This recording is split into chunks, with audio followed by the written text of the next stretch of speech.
रही हो? टुनटुनी मिट्ठू को सब बात बताती है कि कैसे चील ने कालू कौवे को पकड़ लिया है। अब तुम ही बताओ मिट्ठू, मैं अकेली कालू कौवे को कैसे छुड़ा कर लाऊं?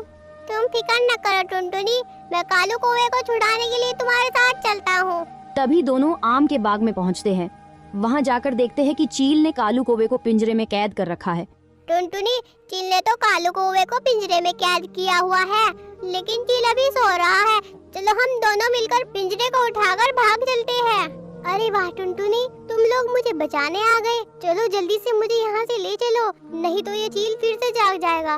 तभी दोनों पिंजरे को उठा लेते हैं और भागने लगते हैं। तभी पिंजरे से लगकर एक आम टूटकर सीधा चील के ऊपर गिरता है। चील गुस्से से उठता है और पिंजरे के पीछे दौड़ने लगता है।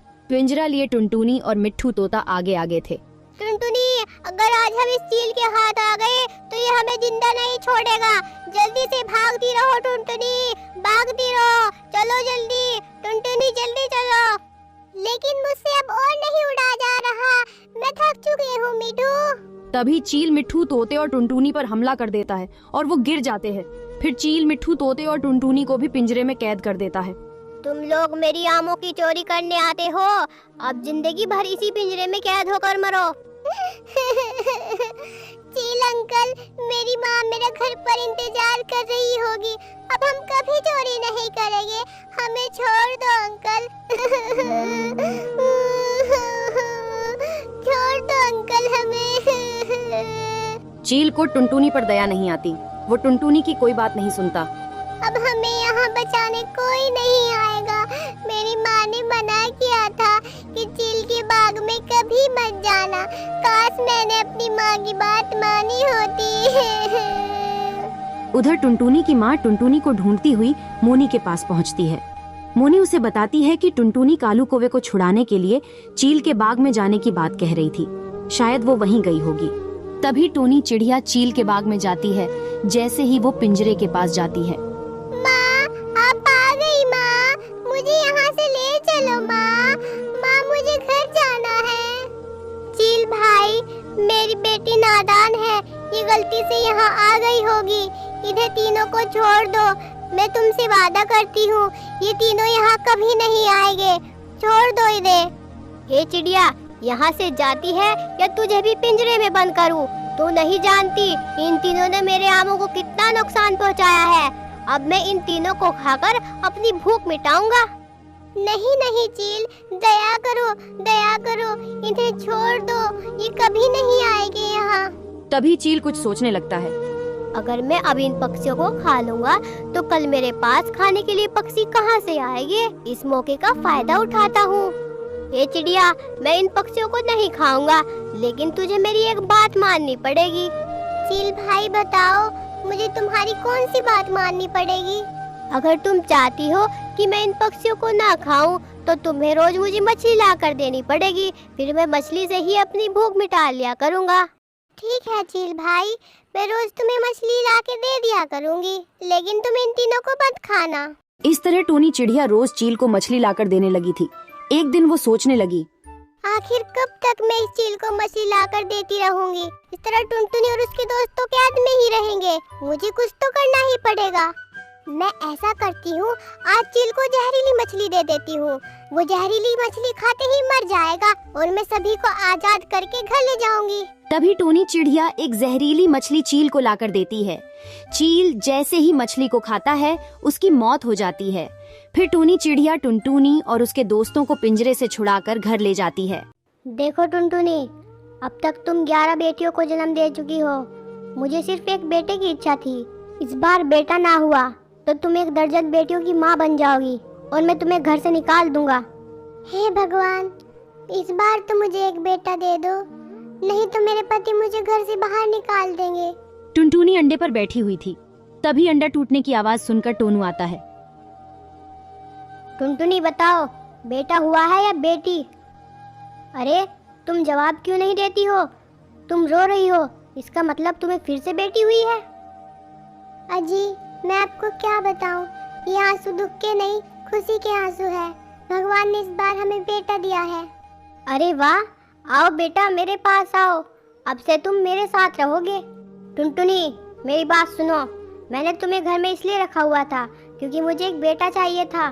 अब तुम इन 11 बेटियों को लेकर इस घर से निकल जाओ। अजी, मैं इन 11 बेटियों को लेकर कहाँ जाऊंगी? इनका पालन पोषण कैसे करूंगी? इनको कहाँ रखूंगी? मुझे कुछ नहीं सुनना है, बस तुम अभी के अभी यहाँ से निकल जाओ।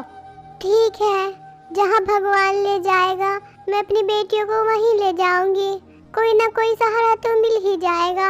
आप हमारे बेटे का ख्याल रखना और इसे अच्छे से पढ़ाना।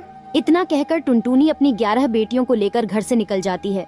वो दिन भर जंगल में भटकती रहती है कि उसे रहने के लिए कोई आशियाना मिल जाए, लेकिन उसे कोई जगह नहीं मिलती। आखिर में वो एक घर का दरवाजा खटखटाती है। तभी एक चिड़िया बाहर निकल कर आती है। क्या काम है, बताओ। बहन, मुझे तुमसे एक मदद चाहिए। मेरे पति ने मुझे मेरी बेटियों के साथ घर से निकाल दिया है और मेरे पास रहने के लिए घर नहीं है। क्या मैं कुछ दिन तुम्हारे घर में रह सकती हूँ? कुछ दिन के अंदर मैं दूसरा घर ढूंढ लूंगी और फिर यहाँ से चली जाऊंगी। बहन, मेरी मदद करो। अगर किसी के पास घर नहीं है तो उसे अपने घर में रखना मेरा ठेका नहीं है। और वैसे भी तुम्हारी इतनी सारी बेटियां हैं, मुझे इनसे अपना घर गंदा नहीं कराना। लेकिन तुम्हारे पास एक रास्ता है, बताओ ना बहन, मेरे पास क्या रास्ता है? मैं अपनी बेटियों को कहाँ लेकर जाऊँ? तुम अपनी बेटियों को अमेज़न के जंगल में ले जाओ। वहाँ पर कोई पक्षी नहीं रहता और तुम्हें घर बनाने के लिए बहुत जगह मिलेगी और तुम्हें वहाँ खाना भी मिलेगा। लेकिन वहाँ कोई पक्षी क्यों नहीं रहता और वहाँ कोई खतरा तो नहीं? हा हा हा, अरे वहाँ कोई पक्षी इसलिए ही तो नहीं रहता क्योंकि वहाँ रहने में बहुत खतरा है। इतना कहकर चिड़िया वहाँ से चली जाती है। माँ, मुझे बहुत भूख लगी है माँ, मुझे खाना दो, नहीं तो मैं भूख से मर जाऊंगी माँ।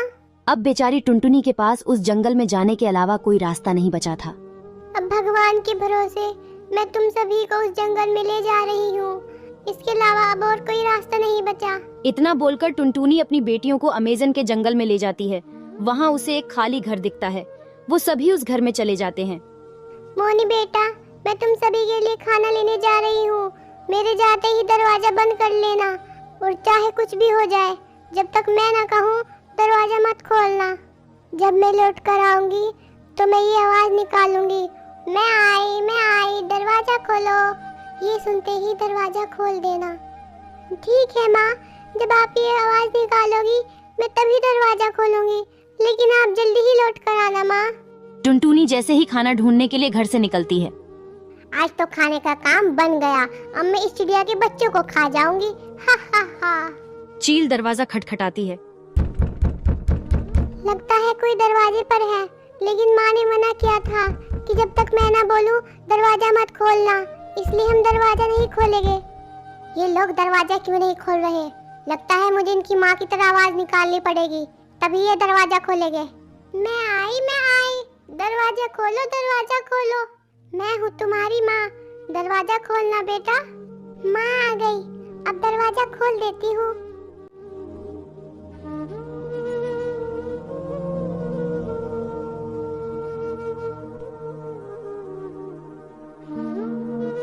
अरे, तुमने मेरी माँ की आवाज निकालकर मुझसे दरवाजा खुलवा लिया। चली जाओ यहाँ से, नहीं तो मेरी माँ तुम्हें नहीं छोड़ेगी। तुम्हारी माँ मेरा क्या कर लेगी? अब मैं तुम सबको खा कर ही जाऊंगी। मुझे किसी तरह इसे बातों में लगा कर रखना पड़ेगा। हो सकता है तब तक माँ आ जाए। अगर तुमने मेरी किसी भी बहन को हाथ लगाया तो मैं ही तुम्हें मार डालूंगी। तुम बहुत बोल रही हो, सबसे पहले मैं तुम्हें ही खाती हूँ। जैसे ही चील मोनी को खाने के लिए आगे बढ़ती है, तभी टुनटुनी वहाँ आ जाती है। रुको चील, खबरदार, अगर तुमने मेरी बेटी को हाथ भी लगाया तुम मेरा क्या कर लोगी? मैं तुम्हारे सामने ही तुम्हारी बेटी को खाऊंगी। तभी टुनटुनी चील पर हमला कर देती है। दोनों में लड़ाई होने से चील की मौत हो जाती है और टुनटुनी घायल हो जाती है। मोनी बेटा, अब मेरे पास ज्यादा समय नहीं रहा। तुम्हारी सुरक्षा करने के लिए अब मैं नहीं रहूंगी, इसलिए तुम अपनी बहनों को लेकर इस जंगल से चली जाओ। ये जंगल तुम्हारे लिए सुरक्षित नहीं है बेटा। टुनटुनी इतना बोल ही रही थी, तभी उसकी मौत हो जाती है। माँ, आप हमें छोड़कर चली गई। अब हम आपके बिना कैसे जिएंगे माँ?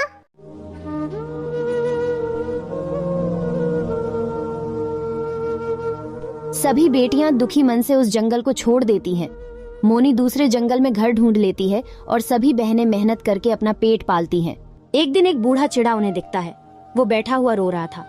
तभी मोनी उसके पास जाकर पूछती है, आपको क्या हुआ है?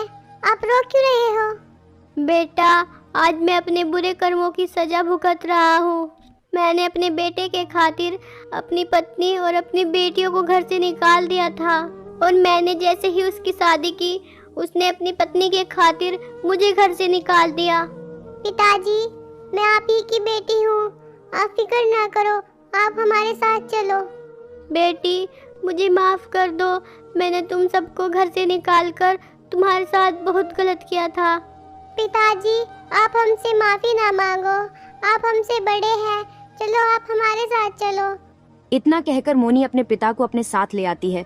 और ये कहानी यहीं पर समाप्त होती है। अगर आपको ये कहानी पसंद आई तो लाइक करें, कमेंट करें।